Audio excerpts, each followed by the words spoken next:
So before we begin today, I would like to respectfully acknowledge the Gadigal people, the traditional owners and custodians of the land I'm calling in from today.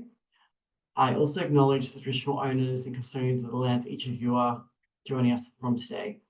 I pay my respects to elders past, present, and extend my respects to any Aboriginal, Torres or Islander people in the room today. This always was and always will be Aboriginal land. Hello and welcome everyone to session 2 of our 3-part webinar series, The Divergent Epidemic. My name is Justin Salerno, my pronouns are he, him, and I'm the Senior Project Coordinator here at Health Equity Matters. It's great to have you back, or if you're joining us for the first time, welcome. In our first session, we explored the broader landscape of HIV and population mobility in Australia and the systemic inequities that drive Australia's divergent HIV epidemic. We discussed some of the impacts that the divergent epidemic is having on communities of culturally, linguistically, and ethnically diverse migrant and refugee backgrounds, and LGBTQ people of colour, such as the disproportionate rates of new and late-stage HIV diagnoses and why an equitable HIV response that centres the needs of the communities most impacted by HIV in Australia. Today, we are zooming in specifically to the experiences of communities living in Greater Sydney. For those of us who are joining from other states and territories, if you travel around 30 minutes from Sydney, you enter the Greater Sydney.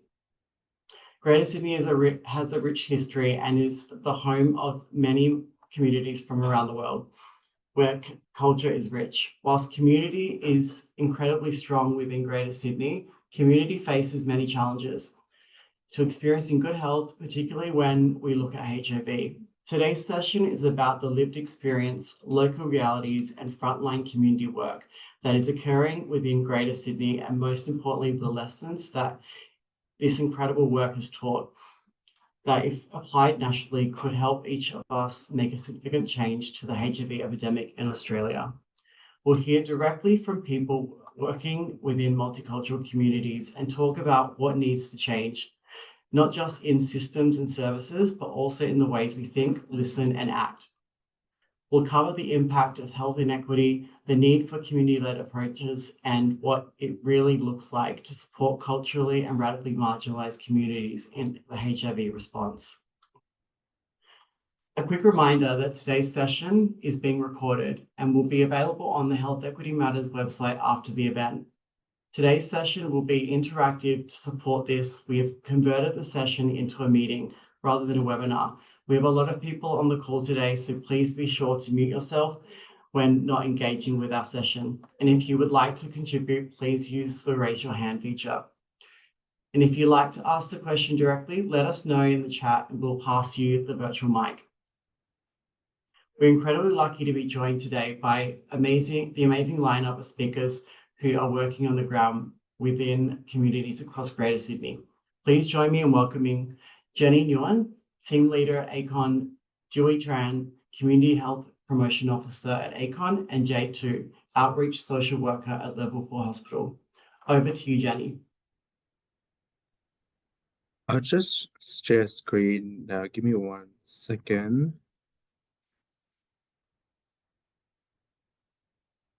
Oh, just the perfect time to lag. And everyone, sorry everyone, it's never a Zoom call without technical difficulties. Is that looking all good right now? Right. Thank you so much, Justin, for introducing us, and hello everyone for joining.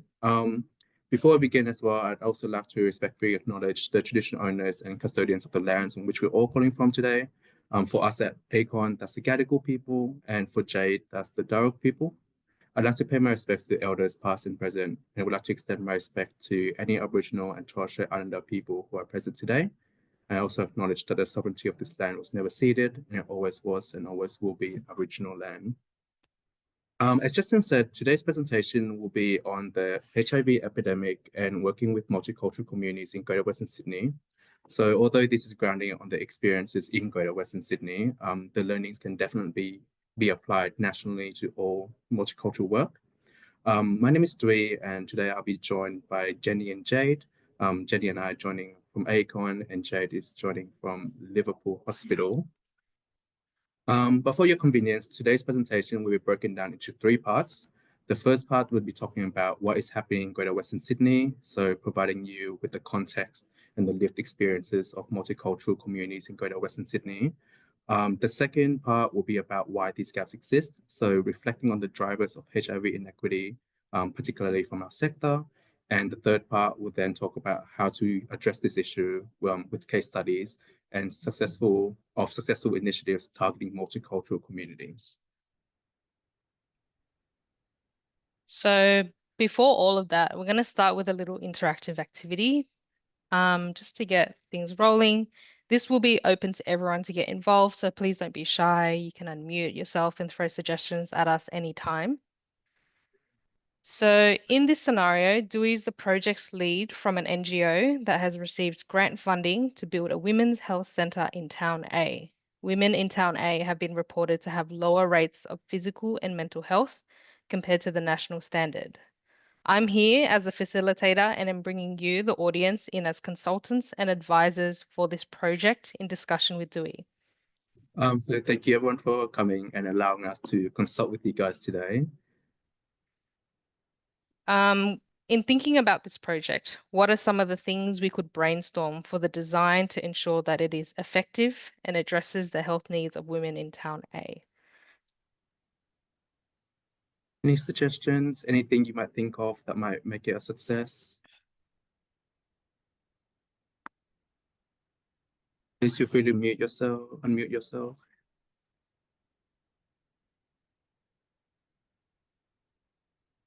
Anyone? Hey, Samuel here. I think a consultation with the woman from Town A would be really important to get things going. Yeah, I think that's a really good point. Having that represented, the community representation. What are your thoughts on that, Thuy? Yeah, I think so. When we did this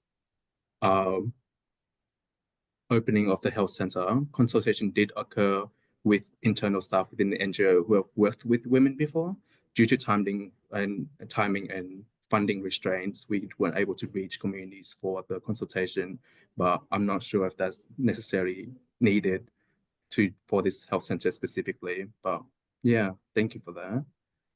Any Thinking about issues like childcare and hours, working women often find it very difficult to attend appointments, between 9 to 5, and they have caring responsibilities often. So, thinking about what kind of hours the centre might be open that could accommodate, sort of, different range of opening hours. Yeah. And also, childcare. Would childcare be available Yeah. of some kind at the service?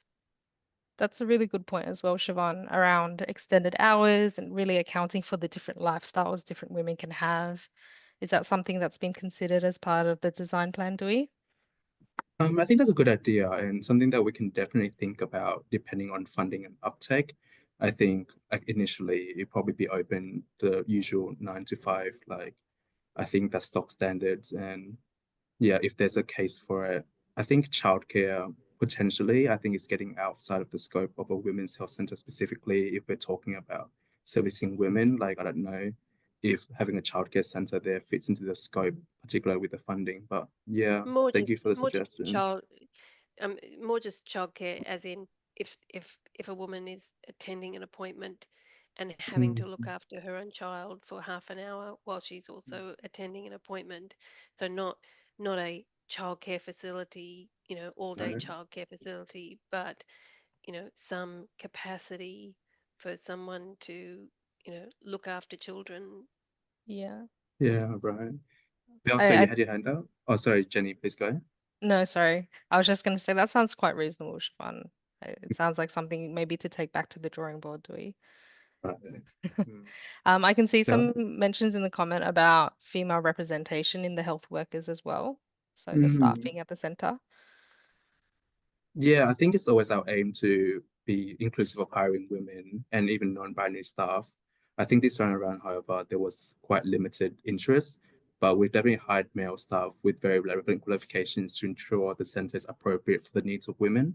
And I don't know, I'm not too sure if that's fully necessary, if like the male staff in particular already have the relevant lived experience, or like not lived experience, but the qualifications to be servicing women. Yeah. I see. And Belle, you have your hand up as well. Yeah, so like women is a really big group. Like, are there any particular priority populations that you're wanting to focus on? And I guess it depends on the demographics in this particular area. And then there's another comment around consultation with other health centres, and kind of just expanding on that. Is there opportunities for integration and kind of referral pathways between existing services, be it health services or other complementary services? Yeah, just that's my 2 cents. Those are some really good points about whether this is like a generalist health center or is specializing, or if not, then the referral pathways around it. Do you? Yeah, I think so. In terms of that, I think the making it a women's health center is the target already. Like the town A obviously have a big population of both women and men, but I think we're already focusing on like the women population. And I think in terms of Belle, you mentioned specialists and GPs and the kind of follow-ups. I think I do agree with the importance, but with the general kind of healthcare scope of us, I'm not too sure that's within the scope of this health center. I think, I think I do agree there's a need to increase healthcare availability broadly, particularly in town A. But, there's also other options available for more specialized care in other areas. Yeah. And so there's lots of ideas being mentioned so far, and thank you so much for everyone sharing your thoughts and insights, as well as in the chat. We're going to bring the consultation process to a close. And I just want to talk about moving on this idea of the outcome of this health center. What if I come back to tell you that the result of the clinic is low engagement and uptake and had to be shut down after 6 months? Dewey, as a representative of the NGO, could you speak to this? Yeah, so I think our NGO has a strong track record of successful health initiative in the past, and we did our best with the resources that we had to provide, a valuable service for hard-to-reach population. But I think unfortunately there was low engagement, so that I think I suggest that there's just low demand and or interest for health from women, particularly women in town A, who are probably prioritizing other things such as their family. As an NGO, we're always looking to support the community that are most at risk, but it's particularly difficult when there are barriers to the community outside of our scope as a service. But I think that speaks to the real need of more work needing to be done by other institutions to build Town A's capacity to take responsibility for their health and to motivate them to engage with us. But yeah, we're open to keeping this on the agenda and revisiting it when the time permits. I see. Now, that's the end of the interactive activity with the NGO. So Dewey, you can break out of character now. I want to bring it back to the audience to reflect on what's happened amongst ourselves. This is an open forum discussion with some reflection questions and some prompts. What are some of the concerns or questions you may raise considering the outcome of this project? How did this process make you feel? What do you think it would be like for a community member to be in the room during that process?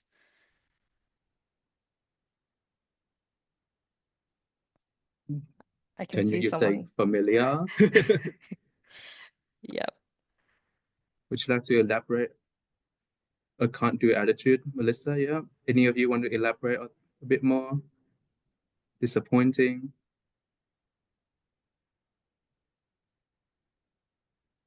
Anyone? What about people who kind of had their hands up and told me some of the points that they were raising? Do you guys feel heard, or I what think, your sorry, just to jump, I think hearing your community being talked about by someone without an inherent understanding of the community is both frustrating, a little dehumanizing. Yeah. Belle, you mentioned seems to be blaming the women, and Deb mentioning that it's frustrating. I also think that it's really been underestimated, the fact that they were male staff. I feel like that might have been a barrier, and I felt like the org was a bit dismissive of that. Definitely. Yeah, I think it sort of would seem to community like the consultation process and everything wasn't actually as inclusive as they were trying to make it out to be. Yeah, might feel a bit tokenistic if it kind of felt like Dewey was looking for certain answers rather than like a deep listening to it.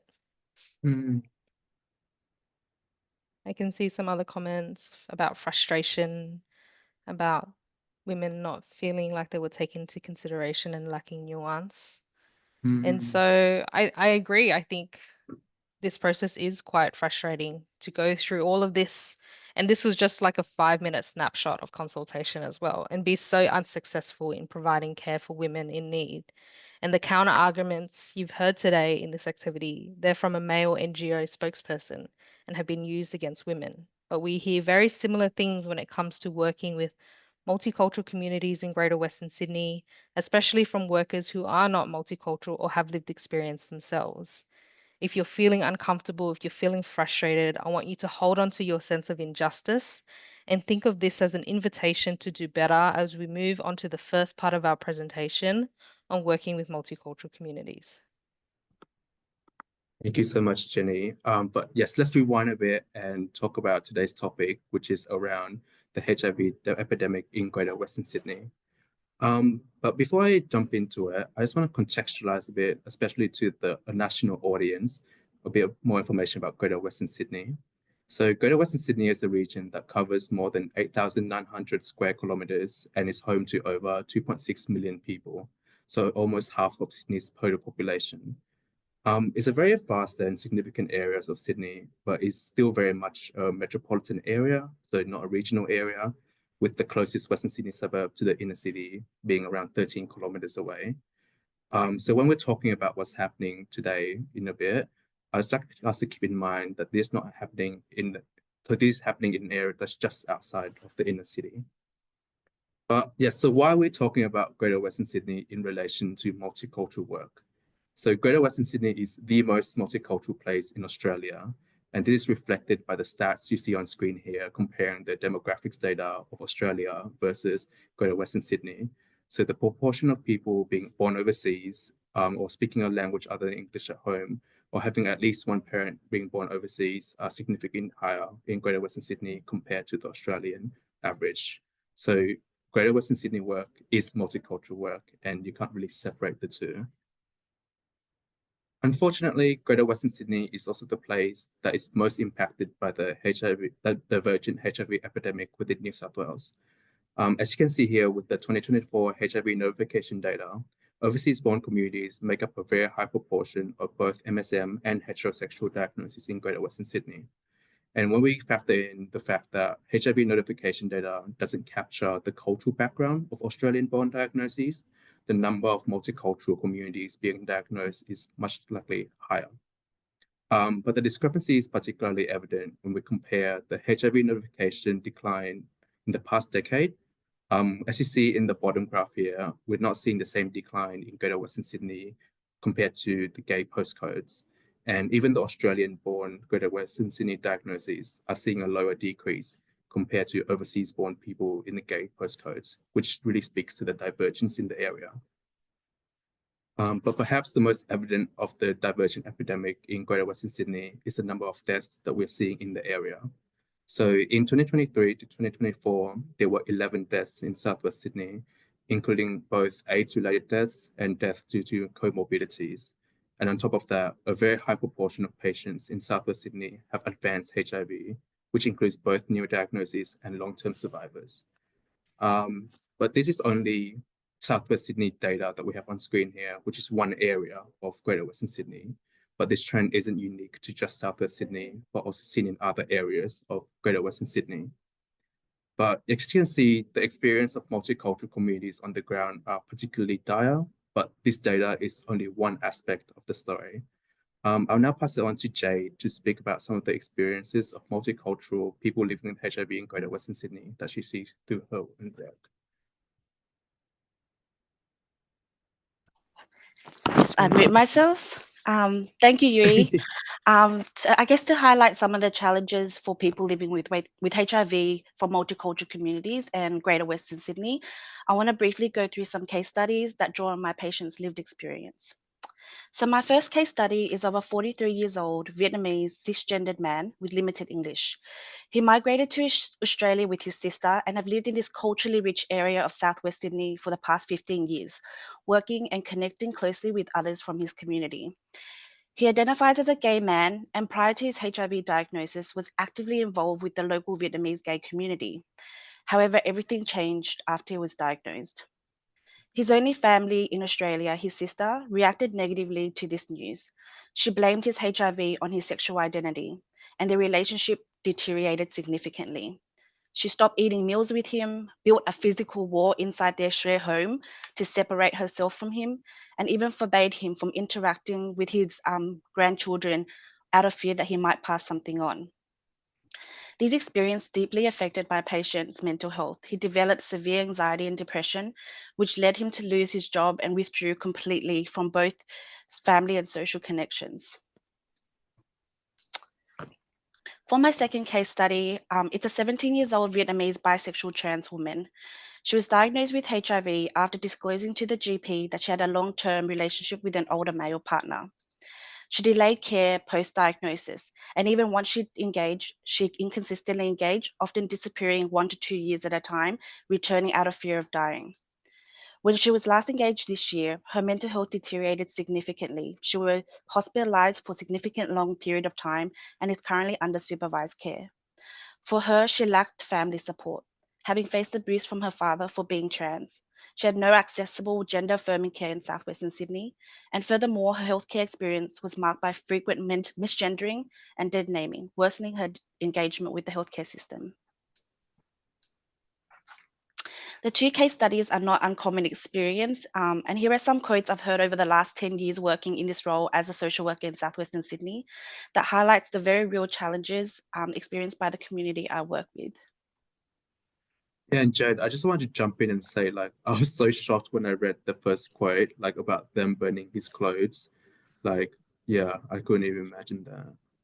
Yeah, honestly, I think it's shocking to anybody, Dre. And as this was happening, I remember just how defeated my patient was and just how angry and upset I was about the people in the system that subjected him to this. He was in and out of hospital because he was a late diagnosis. He was homeless and facing immigration and deportation. The service that was supposed to help him with temporary accommodation whilst he was in hospital, without consultation with him, any medical or scientific body, decided to put on protective gear and threw out every single thing that he owned. It was literally everything that he owned under the guise of protecting other residents that are moving into this property. Oh God, that's so sad to hear. Like, would you say it's a common experience or? Look, I would say it is a very extreme experience of stigma and discrimination, but like the other quotes, little subtle forms of stigma and discrimination occur every day for the patients living out in Greater Western Sydney, whether it is about a GP unrelated to HIV asking how they got their diagnosis, to people being frightened if they had an open wound. So these things do happen, maybe on a smaller scale, but over time it really caused significant damages for our patients. I think someone in the chat, Jack, asked how long ago was this? This was literally in the last 5 years that this occurred. So this organization is a well-known refugee-based service as well. But the staff, from the caseworker to the accommodation provider, everybody responded the same way. And that's quite a harsh reality to hear about for people living with HIV in Western Sydney, Jade. What's it like for you working on the ground with all this complexity? What does your caseload look like? I guess for people who have known me for a long time, I just want to paint a picture. Compared to my colleagues in other local health districts who manage a caseload of generally around 20 to 25 complex patients at a time, the reality for my team is so different. As a sole social worker on the HIV outreach team, I'm often responsible between 60 and 80 complex patients at any given time. And until very recently, we've now 2 full-time staff. Our entire team consisted of me as a full-time clinician and a part-time clinical nurse consultant. And on top of our clinical load, our 1.5 staffing are doing our best to be involved with quality improvement project, research, education, as well as participating in all the statewide programs, advisory groups, and strategic meetings. So professionally, you can imagine I'm pretty stretched. And that's such a huge caseload for one person, especially a complex patient. And I say that as someone who was previously a social worker working in the hospitals as well. Yeah. What would you say is the most challenging part of your work? As Nguyen, you know, like you, I'm a homegrown Westie myself from a culturally diverse background. So naturally, I'm very invested in this area. So I think the most challenging part of my work is knowing just how disadvantaged and marginalized the community and patients I work for, and not having the support capacity or even resources to do more for my patient and my community. Truthfully, in my attempts sometimes to do it all, it has led me to burnout several times in my 10 years career in this role.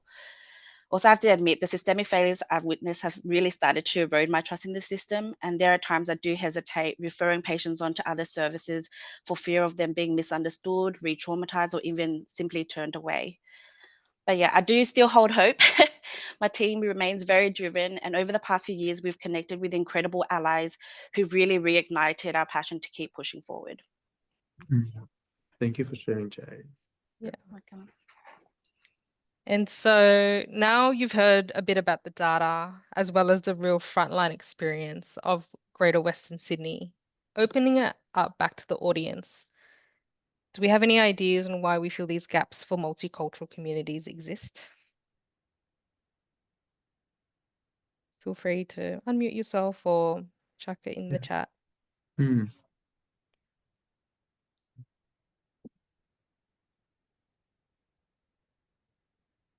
Anyone? Please feel free to unmute yourself. Carlos, you talk about lack of representation in staff. Would you mind elaborating on that a bit more, or? Yeah, so when people don't really know what the community struggles with, they're not gonna try to solve those things. For example, I work as peer navigator at Living Positive Victoria, and I was the first one who brought like the migration issues because no one ever like knew how hard it was or how people knew that HIV affected the process and they would refer to lawyers, but they didn't know like the burden, like the personal burden of that. And it's just because people from the community who struggle with that didn't connect with LPV before because of the same reason. So there was like this disconnection from community, and was like they hired me. I was like the bridge. And it has happened in other situations like that, that when you have representation and people bring their problems and you listen to them, it's like when you can start like changing what you do. Yeah, definitely the lived experience really coming through and the way that you'd be able to build trust. I know, Jade, you see that a lot in your work as well, the power of peers in the space.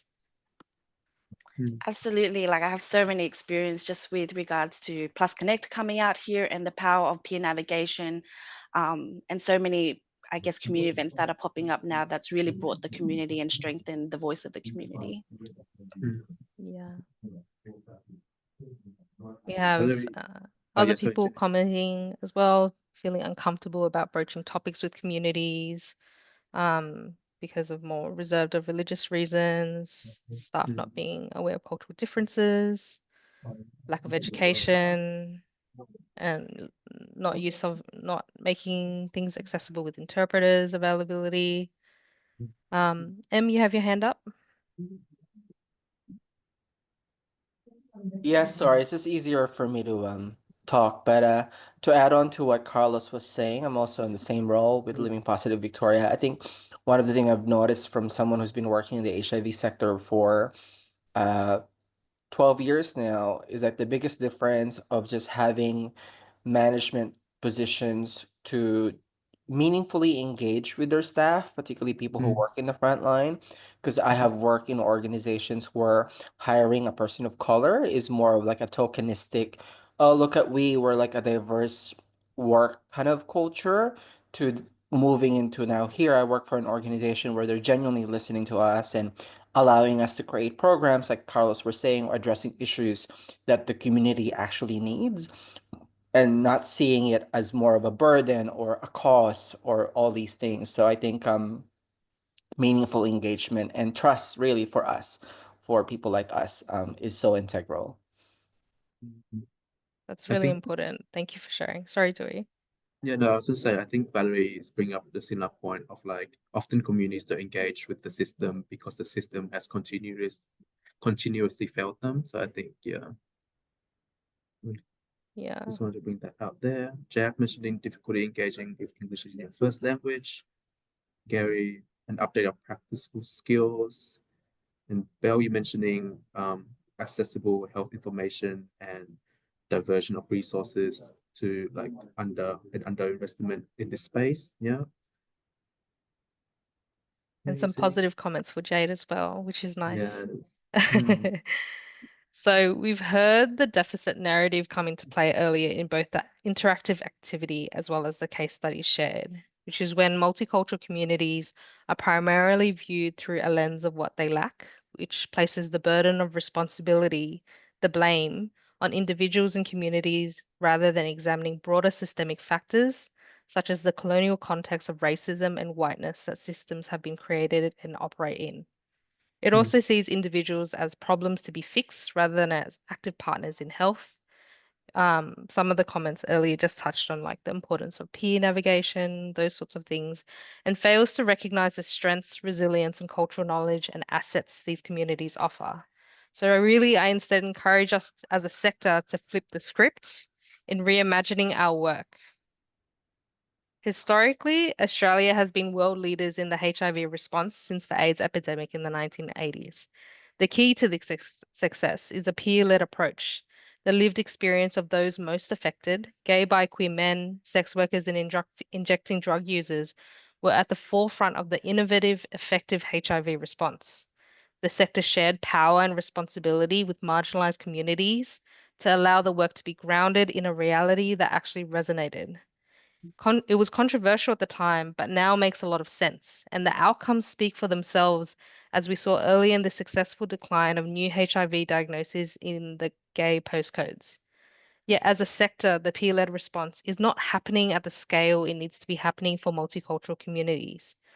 So when we're thinking about beginning to address the divergent HIV epidemic in multicultural communities, it's really important to emphasize that racism is a very real issue that impacts the health of these communities. And when we hear the deficit narratives, when work is being done without the lived experience, we are playing a part in racism and reestablishing the status quo. However, when we are being critical of the HIV sector, we are not doing it to discredit the work we've achieved thus far or blaming particular people. Rather, we're pointing out the limitations of the way we've operated as a sector and the ways we can innovate the work to create change for our community. So in addressing that issue, I think it's quite a simple solution at the end of the day. And I think some of us already brought it up, right? So kind of this idea of we need to challenge the deficit narrative and also ensure that the lived experience continues to be at the center of our work. So that means having lived experience of people of color and people from multicultural backgrounds being reflected, Carlos and Em, as you said, being in the workforce at all levels, including leadership and management, as well as through meaningful and active inclusion of lived experience through partnerships, co-design and collaboration, all processes of creating health initiatives. I just want to really emphasize as well that like everyone can be part of the change, right? I think there's a big thing here that we're trying to change, but I don't want that to overwhelm everyone. We've seen a lot of incredible work that starts with just one person or a small community wanting to make a difference. And when we all play our parts and share the responsibility, that's when we create the real and meaningful change. But that also means that people who are not from multicultural background also have their part to play in recognizing, your own limitations, in also challenging the deficit narratives when you hear it, and also involving multicultural communities in the work that you do in meaningful ways. I think luckily some of the work that has already begun, and we'll be going through some of our case studies that will showcase the successes we've had when working with multicultural communities in Greater Western Sydney. So Westball is an annual ballroom event in Greater Western Sydney that attracts over 300 attendees, majority of them who are transgender diverse and from multicultural background. And I think ACON's involvement in this is one of the first times that I think we had a big kind of reach in Western Sydney. So it actually started with the organizers of Westport approaching Nguyen, who was the previous team leader for Greater Western Sydney at ACON, to flag the concerns about HIV diagnoses in the ballroom community and ask them to do a HIV campaign specifically aimed at the community. And I think there was a bit of initial hesitation internally, thinking about how it doesn't fit the framework of previous campaigns, or working with a community that we don't know much about. And even visually from the campaign, you can see that it is very different from other HIV campaigns, and that focuses more on the lived experience of cis gay bi queer men, particularly white gay bi queer men. But instead of seeing the challenges as a deficit, Locke saw the importance of this relationship and saw the organizers as community leaders who will facilitate our connection to a new community. And from Locke's own feedback, establishing Westport wasn't easy, but it took someone who was passionate about it, who advocated for it, and embraced the challenges, and that's what made it so successful. And Harrison, I know that you had a huge part to play in this success as well, so shout out to you as well. But Westport is an excellent initiative that has extended our connections to First Nations, Pacifica, Southeast Asian, and Middle Eastern queer communities in Greater Western Sydney. And we have a continued relationship with Westport to this day. This year will be the 4th year in a row that we're working together, and we're working to create a second new campaign this year, targeting a wider Greater Western Sydney audience, both within and outside of ballroom community. Honestly, Yui, I think it's just such an amazing collaboration between ACON and Westport that you guys were able to achieve. Didn't you say you attended the Westport, Jenny? Yeah, actually, the first time I ever attended Westport was as a community member, and it was before my time here at ACON now. It was the first time I ever attended a big queer event from the area, from Western Sydney, where my friends and I didn't have to trek it all the way to the city for a sense of community, which, mind you, takes me about 1.5 hours one way. And Ballroom itself is such a beautiful community that celebrates being your unapologetic self. And it was the first time I got to see the intersection of queerness, people of color, and the Western Sydney identity all together at a community event. So it's actually one of my all-time favorite nights of the year that I always look forward to.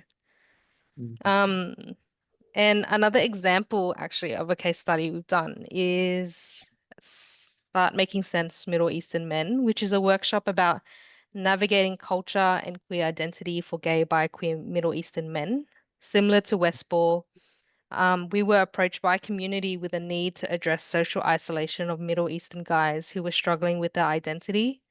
Similarly, with Westport, there was initial resistance internally with questions about why we needed to do one specifically for Middle Eastern guys, that they can just attend the general workshop already running. And what distinguishes this workshop is in the framing of culture as a point of connection for the participants. It's a space to talk about things they've never been able to talk about before: family, religion, culture, how to reconcile queer identity amongst all those intersections. This workshop received the highest evaluation scores of all our peer ed workshops, which speaks to the real success in ensuring the work resonates with community. And at the end of the day, this was a real valuable space for culture and sexuality and gender identity to coexist. Thuy, you did a lot of amazing work to make this happen. What were some of the highlights for you? Yeah, so this is one of the first projects that I took on at ACON, which, like Harrison pointed out in the chat, was led initially by Tim Walk when he was the manager of CPP. And so I was working alongside this with the Middle Eastern volunteers. But I think it was really special just working in a queer space to see the reframing of culture as a way of healing instead of a thing that is a hindrance or something that you have to reject. So thinking about the workshop, like even having a Middle Eastern dinner and using food to point out a positive connection to your culture, or participants being encouraged to embrace cultural values like marriage or having kids, or rejecting ideas of Western ideas of coming out. And I think just seeing the space of people creating hope for participants that you can be cultural and queer and that you're not alone in your experience. I think it was really cool to see, like, I think the continued relationship from the workshop as well, I know that a few of the participants then later on joined us as facilitators to support run the workshop, and many participants still come together for like regular catch-ups, which is really nice to see. Yeah. I don't know about you, but I personally had to unravel a lot of things with navigating culture and sexuality just in my own experience. So I can see how monumental that would be for that community. Yeah, I think that's something that I also had to kind of relearn in my own, I guess, journey of coming out and figuring out my identity. So yeah, another highlight is definitely seeing that and being able to facilitate that for other community members. But I think also the other social thing for me was seeing, like, as I work with the volunteers in the community and building trust with them, having them kind of starting to invite me into their space and sharing their culture with me, asking me to join for the dinner and, talking about our shared experiences. That was really also lovely. But That yeah. would be such a privilege. And it comes from the fact that you really did deeply listen to the community's wants and needs to better understand them. Yeah, I think I saw my role definitely was to provide guidance in, setting up the workshop, but it was very role to really define the problem and tell me how they can support their community from a cultural lens. Yeah. It's really nice to see the collaborative process with community result in such a positive healing impact and long-lasting friendships and connections too. Speaking of which, another initiative you've done really incredible work on that's been a huge success is ACON Westie, Yeah, which so we get to see snippets of the design throughout the slideshow as well. yeah, so ACON Westie is our social media for LGBTQ plus people in Western Sydney. And you're going to start to see a pattern here, but it also came from an express gap from our community. So hearing a lot from community members saying that they have no place for them to connect or feel represented, or that they don't know where to go to find things in Greater Western Sydney that are happening. So the creation of this was led by me, drawing from my own lived experience alongside consultation from community members in Greater Western Sydney. But as you can see from the branding, it really moves away from the conventional LGBTQ plus imagery, especially with the main logo. It's very neutral. There's like no rainbows. And also, as you see with the kind of bottom logos, the cultural logo variations, it really leans into culture and Western Sydney aesthetics. So, instead of leaning into the narrative of Western Sydney being a homophobic space or a space where there's not a lot of queer people, we really emphasize that the overt queer expressions in the inner city is something that doesn't resonate with people from Western Sydney. So highlighting instead like the intersectionality of culture and queerness, as well as the kind of Western Sydney edge, I guess you can call it, which many community members actually see as a strength of navigating being queer in Western Sydney. So we launched a social media this year during Mardi Gras, and it's actually the fastest growing ACON social media. So I think we're at almost 1.2K followers since launch last I checked. But I think it really shows the effectiveness of having lived experience lead the work, and having the understanding of the nuances of community and what appeals to them, embracing the difference of their experiences. Yeah, great. Jade, what was it like for you when you heard about ACON Westie? Both my team and I here in Southwestern Sydney was super excited about the idea of ACON Westie and especially the future collaborations that it could bring. But honestly, I think the impact of your work kind of hit me at an unexpected moment. And that's when I'm scrolling through TikTok. I remember coming across a queer member kind of discussing about his experience of homophobia in Western Sydney. But what was moving was to see the comments below, like where people were rallying around, tagging ACON Westie, and echoing the message that they do belong here, that as a queer person in Western Sydney, you have a place in a community here and that your community has your back and is advocating for you. And I just think that was just so amazing. I remember that too when Thuy and I heard about it and how it was so heartwarming to see the impact of our work beyond like in reach so far. And it really does feel like such a privilege to be working in the space, doing the work that younger us would have only dreamed about being seen and represented in this way. So studies, it's really nice to end on a much more positive note. What do these all have in common? All of these case studies were grounded in and informed by multicultural lived experience. The solutions came directly from the community themselves as the experts of their own lives. Where possible, the lived experience was reflected in the workforce that led the initiatives. If not this, then power was shared with community by including them in the initiative development process through meaningful partnerships, co-design, and or consultation. So by centering lived experience, we've shown ways of challenging the deficit narrative and reimagining how the work can be done, how work can be innovative and creative with healthcare approaches and engagement with communities. Through peer-led work, we can build trust and strengthen relationships with existing communities and resources, ultimately making the work more relevant, accessible, and impactful. And so we want you to remember this work with multicultural communities is both important and possible. If there is only one key message that you take away from today, let it be the need for us as a sector to center lived experience in our work. You've heard from all three of us today as real people on the ground reflecting lived experience in our work, both personally and professionally through partnerships, co-design, and collaboration. And this is something you can do too.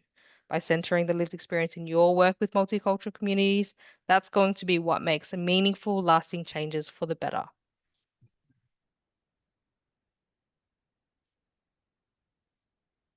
And so brings us to the end of our presentation. Do we have any questions or from the audience at all?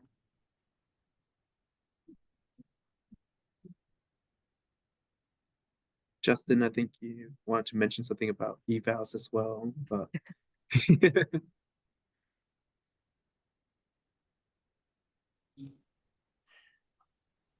Yes, if anyone has any questions in the meantime, please pop in the chat or feel free to ask yourself, sorry. If you could please just complete the evaluation, would really help us in just shaping these webinars and making any improvements or keeping things that you like from the webinars too. So yeah, thanks everyone for joining us today. It's been incredible to have the speakers on today and hearing about the great work that you're all doing. And yeah, thank you so much. And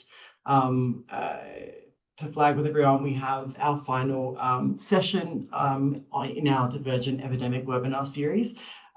Session 3 is titled Understanding Gaps in Comprehensive Cloud Data Collection in Health Research in Australia, a Systematic Review. It's happening on Wednesday, 21st of May, at the same time of 1:30 p.m. to 2:30 p.m. In that session, we'll explore the persistent gaps in how we collect data on culture and ethnicity in Australia's health research and what that means for HIV and STI surveillance policy and practice.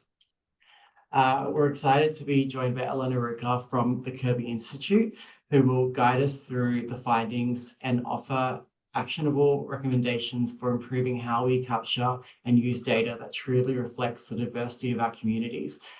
So please mark your calendars and don't miss this one. The session will close out the series by tying together what we've learned and focusing on what needs to shift in our systems to support genuine equity.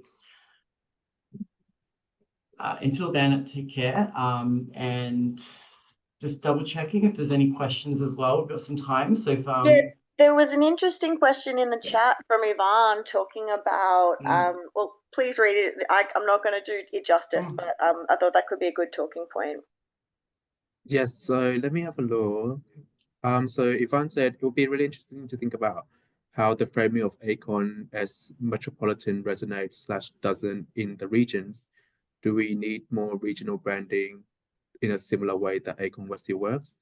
I think honestly, like every time we're doing kind of work, the more it kind of speaks to the lived experience of community, the more it resonates. So I think, yeah, I think that makes total sense. And if we're to adapt a similar approach to the regions, I think it definitely resonate more. Yeah. Yep, I agree. Yeah. Did anyone else have any questions at all? I just had a comment, and I was just going Yeah. to say that, yeah, not until this presentation did I really understand that the Westies and regional folks have such similarities in terms of we've got to travel 3 hours minimum to get to a queer space. So that was just a beautiful thing to learn. Yeah. I guess that's Yeah. what happens when we Western Sydney, Greater Western Sydney and the regional areas do border each other. Yeah, definitely. Amazing. Any final questions? Going once, going twice. No, amazing. Good. There's no other questions. If you do, I think Jenny and Dewey were happy for you to reach out to them personally. So, or reach out to me and I can forward it to them as well. So, yeah, thank you everyone, and looking forward to seeing you at our next and final webinar, of the series. Thank you so much, everyone.